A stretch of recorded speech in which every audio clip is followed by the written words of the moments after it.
I was 12 years old when I said something that stayed with me for many years. At that age, I thought I knew a lot about life. I thought hard work always brought success. I thought smart people would have good lives. Most of all, I thought bad things only happened to other people. There was a boy in my class named Daniel. Daniel was quiet. He sat near the window and rarely joined our games. Every day he wore the same blue jacket.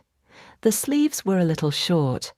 The color had faded from many washes.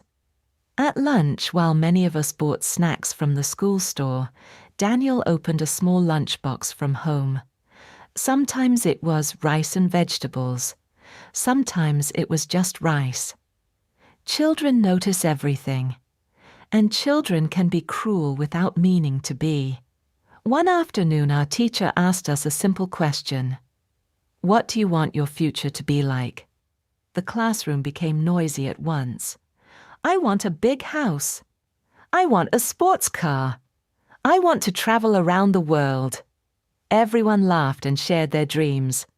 Then it was my turn. I stood up proudly. I will be rich, I said. My friends cheered. I will have a big apartment in the city. I will buy anything I want. And I will never need to live like... I stopped for a second and looked toward Daniel's desk. A few classmates followed my eyes. Then I finished my sentence. Like someone who worries about money every day. Several students laughed. The room became noisy again. I smiled because I thought I had said something clever. But when I looked at Daniel, he was not angry. He simply lowered his head and looked at his notebook. For a moment, I felt strange. Just for a moment. Then the feeling disappeared. After school, I walked home with my best friend. You will definitely be rich one day, he said. Of course, I replied. We won't have lives like that. He nodded. At 12 years old, we believed the future was simple. Good people won. Bad things happened far away, and life followed a straight line. That night I sat by my bedroom window. Outside, the lights of the city looked beautiful. I imagined my future office, my future apartment, my future success. I felt certain about everything. I did not know that life was listening.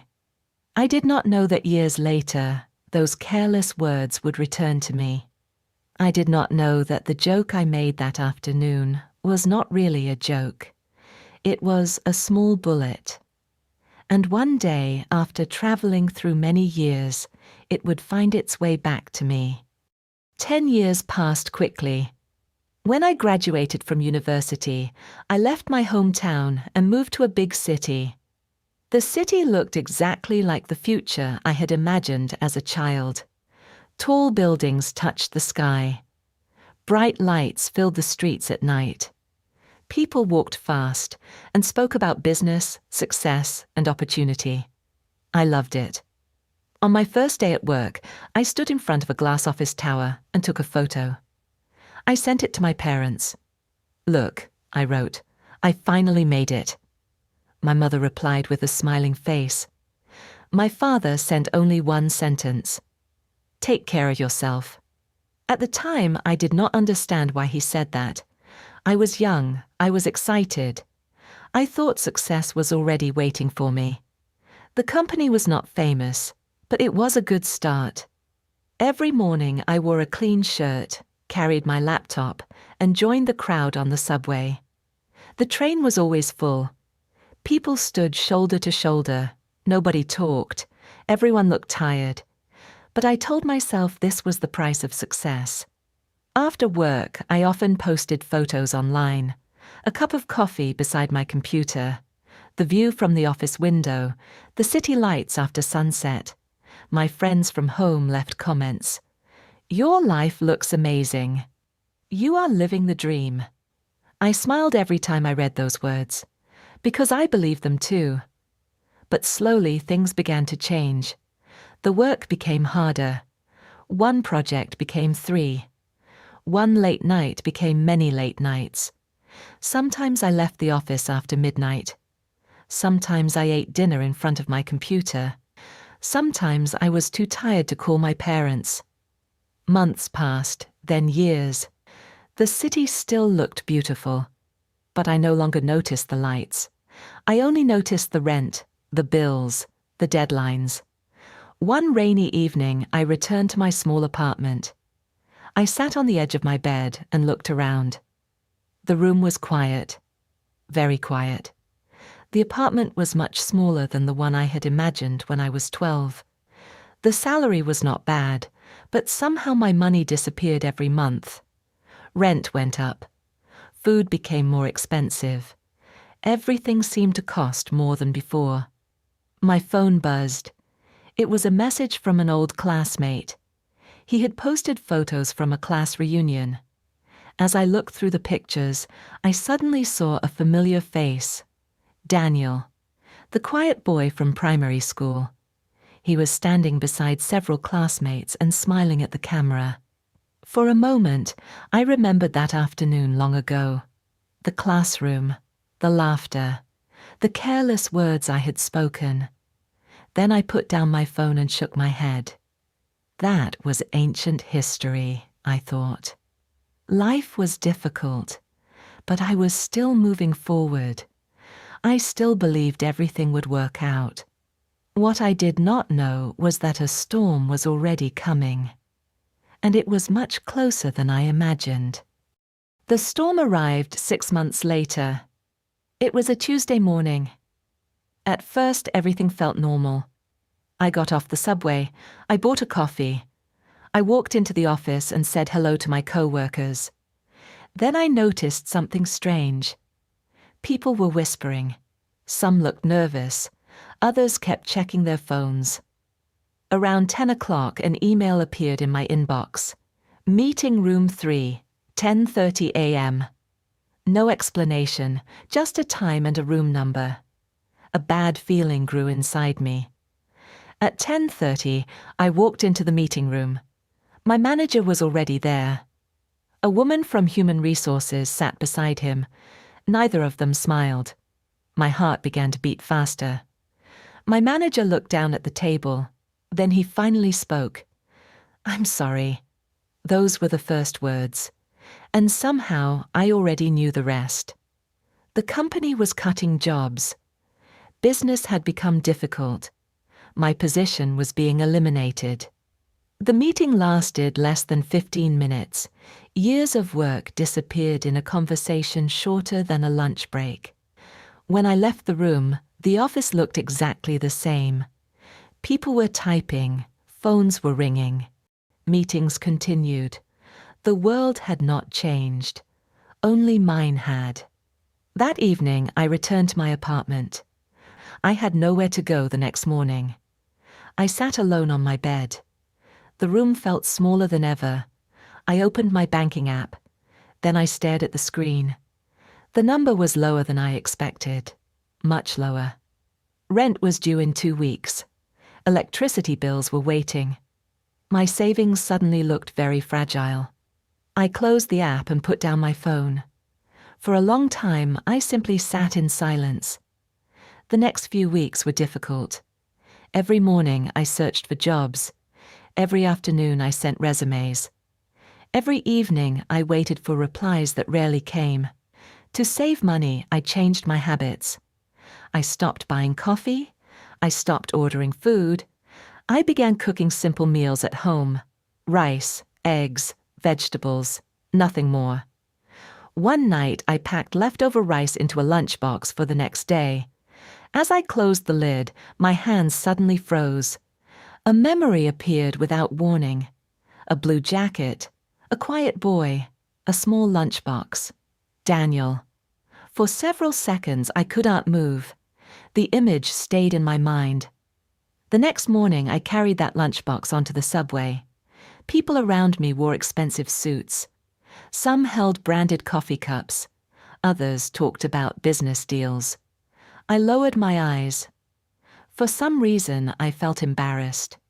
Then, while looking at my reflection in the train window, a painful thought entered my mind.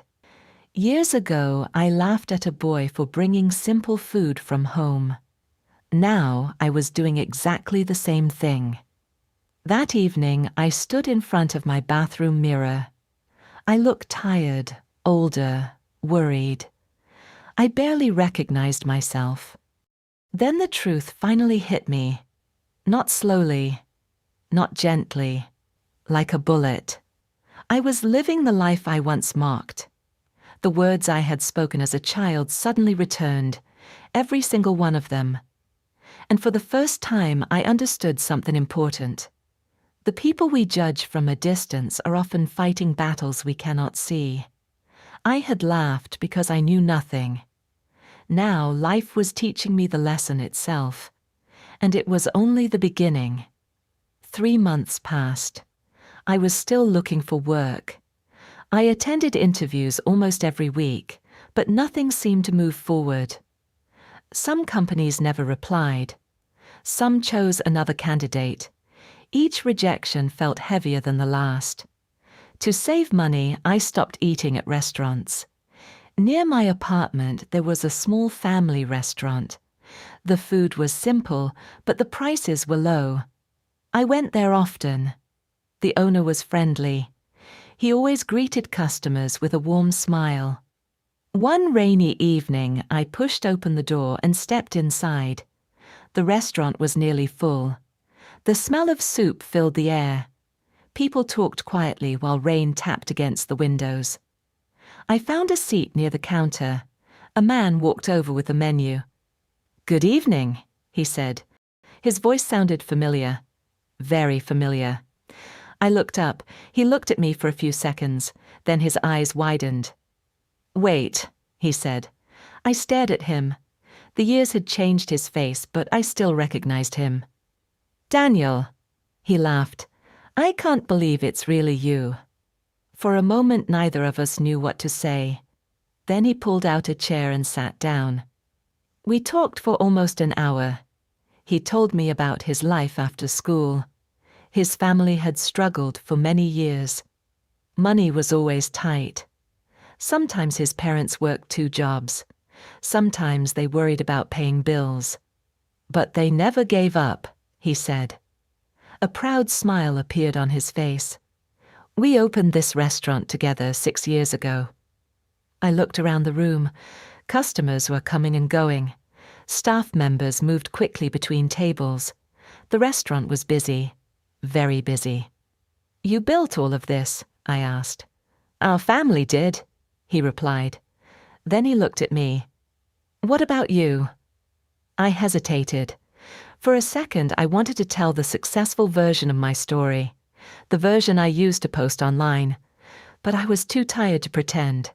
So I told him the truth, the layoffs, the failed interviews, the fear, the loneliness, everything. Daniel listened quietly. He never interrupted. When I finished, he nodded slowly. "That sounds difficult." There was no judgment in his voice, only kindness. That made me feel even worse. I lowered my eyes. "Daniel," I said softly, "there is something I should have said a long time ago." He looked at me. I took a deep breath. I was cruel when we were children. The restaurant suddenly felt very quiet. I still remember what I said about money. I still remember how everyone laughed. For a few seconds, Daniel said nothing. Then he smiled, a calm, gentle smile. I remember. My heart sank. Of course he remembered. Some wounds stay longer than people think. But then he surprised me. "We were children," he said. "Children often speak before they understand life." I looked at him. He continued. "When I was young, I thought rich people never had problems. I was wrong too." Outside, the rain continued to fall. Inside, the warm lights reflected on the tables. Then Daniel said something I would never forget. "When we were children, we only saw people's situations." He paused. "Now we see their struggles." I sat there in silence, because I finally understood. The boy I once pitied did not need my pity. The person who needed to grow up had been me all along. And for the first time in many years, the bullet from my childhood began to lose its power. After that night, I visited Daniel's restaurant often. Not because the food was cheap, not because it was close to my apartment. I went because I felt peaceful there. For months, my life had been full of worry. Every morning began with job applications. Every evening ended with uncertainty. But whenever I sat in that small restaurant, things felt a little lighter. One evening after closing time, Daniel and I sat outside the restaurant. The streets were quiet. A cool wind moved through the trees. People passed by, carrying groceries and talking about ordinary things. For a while, neither of us spoke. Then Daniel pointed at a young delivery driver across the street. The man looked exhausted. His clothes were wet from the rain. Yet he still smiled while speaking to a customer. 10 years ago, Daniel said, I might have been jealous of someone driving a luxury car. I nodded. I understand. But now, he continued, when I see people, I wonder what they are carrying inside. His words stayed with me. That night, I walked home alone. The city looked different than before. The buildings were the same. The streets were the same. But I was not the same person. I remembered the 12-year-old boy I used to be. The boy who believed success was simple. The boy who believed difficult lives belonged to other people. The boy who laughed because he knew so little. I stopped in front of a store window. My reflection stared back at me. For a moment, it felt like looking at two different people. The child I had been, and the adult I had become. Then I finally understood the meaning of that old saying.